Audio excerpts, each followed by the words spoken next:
샬롬, 우리 주님의 이름으로 축복합니다. 오늘의 본문은 골로새서 4장 6절의 말씀이며 말씀의 제목은 건강한 말을 합시다 입니다. 오늘의 본문을 읽어 드리겠습니다.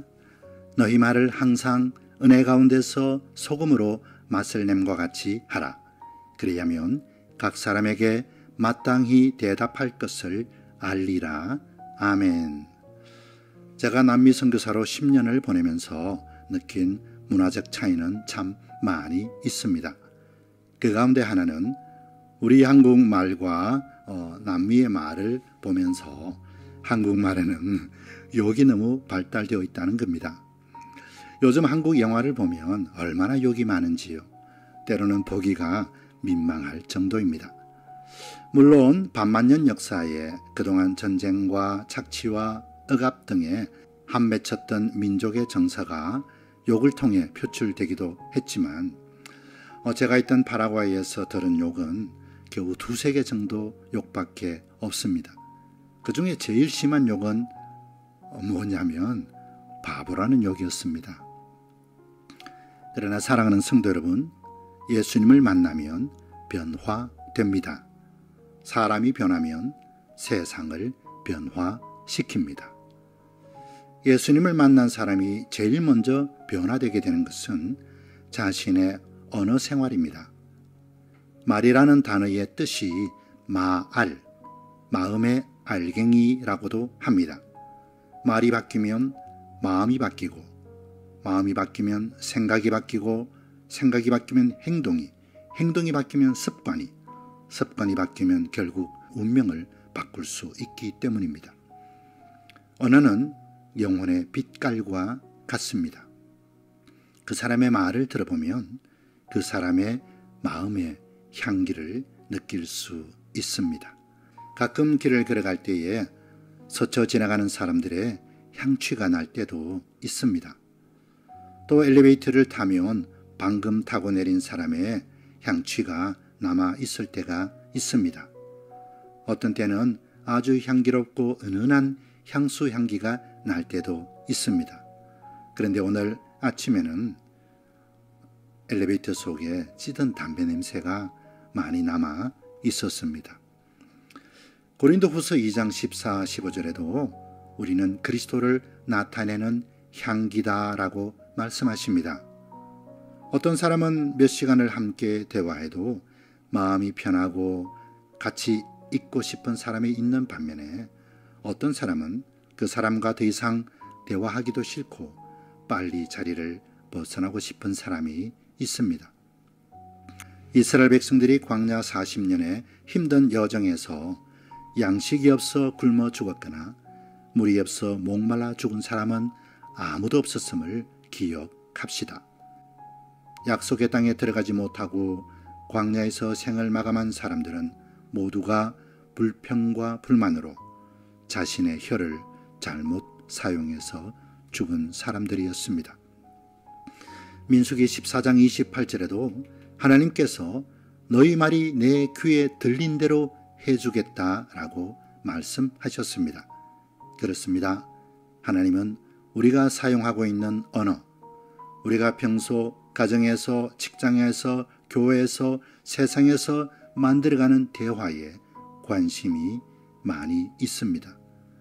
그러고 보면 우리는 밥만 짓는 것이 아니라 우리의 대화도 지어가는 자들이죠. 자신을 드러내거나 뽐내지 아니하고 다른 사람의 이야기를 주의 깊게 경청할 줄 알며 모든 대화를 하나님 앞에서 희망적으로 만들어가는 사람과 함께 있으면 힘이 납니다. 바로 그 대화가 간이 잘 되어 있는 맛있고 건강한 양식과 같기 때문입니다. 저를 따라 해볼까요? 나는 오늘도 대화를 통해서 요리를 한다. 그렇습니다. 나는 오늘도 대화를 통해서 요리를 한다.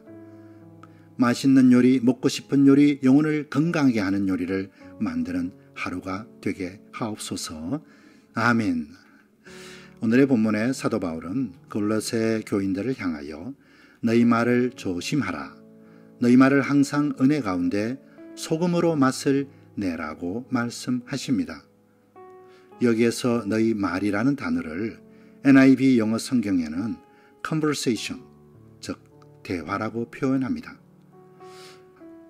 오래전 저희 집에도 걸려있던 액자가 있는데요. 그 액자에 이런 글귀가 적혀 있었습니다. 그리스도는 이 집의 주인이시요, 식사 때마다 보이지 않는 손님이시요, 모든 대화에 말없이 듣는 이시라. 엠마오로 가던 제자들에게도 예수님은 너희가 길에서 서로 주고받은 대화가 무엇이냐라고 물어보셨습니다. 그러나 오늘의 사람들은 대화를 잘하지 못하는 것 같습니다. 공부는 많이 하였고 똑똑하여 혼자서 말은 잘할지 몰라도 대화를 하려고 하면 서로 다투기가 일쑤입니다. 대화는 탁구를 치듯이 주거니 받거니 하면서 서로 이야기를 듣고 의견을 말하고 함께 선을 이루어가는 것이죠. 그런데 요즘의 대화는 탁구나 테니스 같은 그런 주고받는 대화가 아니라 격투기 같은 난폭한 스포츠 같습니다. 정치가들을 보아도 서로 대화를 못합니다. 혼자서 상대방을 비방하고 고소하고 고발은 잘하는데요. 여러분, 우리나라 연평균 고소 고발 건수가 50만 건이나 된다고 합니다. 이웃나라 일본의 40배에 달한다고 합니다. 오늘의 본문에 너희 말에 너희들의 대화에 항상 은혜 가운데 소금으로 맛을 내라고 말씀하십니다.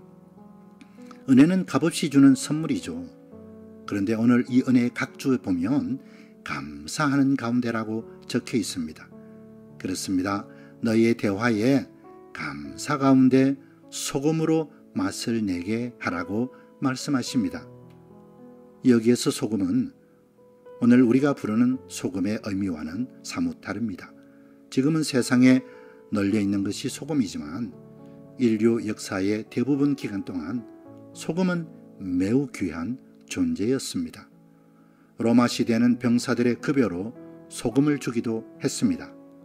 영어의 salt, 월급의 salary, 모두 앞에 있는 sal이라는 단어가 소금을 뜻합니다.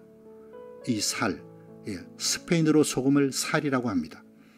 이 소금이라는 뜻이 또 한자로는 흰색 소자와 쇠금자가 합쳐져서 소금이다 라고 부른다고 합니다. 하얀 금이라는 뜻이죠. 하얀색의 귀한 소금을 너희들의 대화에 골고루 치라. 즉 내가 하는 말과 내가 만들어가는 대화에 신경을 쓰고 귀한 것들을 뿌려 맛을 내고 품위가 있고 가치가 있게 하라는 뜻입니다.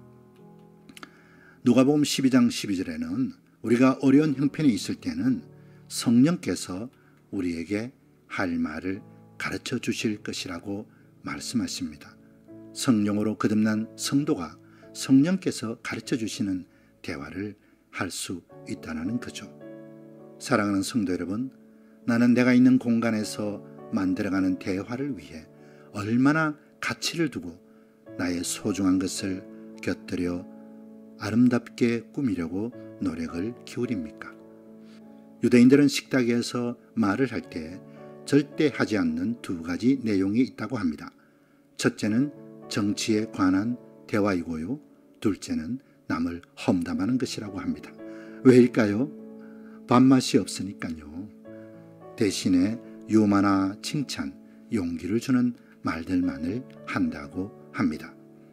내가 살아가는 공간, 내가 있는 삶의 환경을 맛있게 하고 건강하게 하는 좋은 요리사가 되기를 축복합니다. 그러기 위해서는 소중한 것을 그 가운데 투자해야 합니다.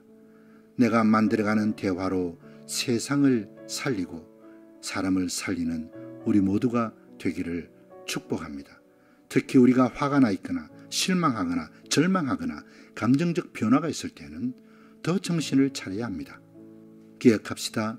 우리의 모든 대화를 듣고 계신 주님 앞에 귀한 소금을 고루고루 쳐서 받으실 만한 대화, 사람을 살리는 대화로 이 세상을 변화시켜 나가는 우리 모두가 되기를 주님의 이름으로 축복합니다. 아멘.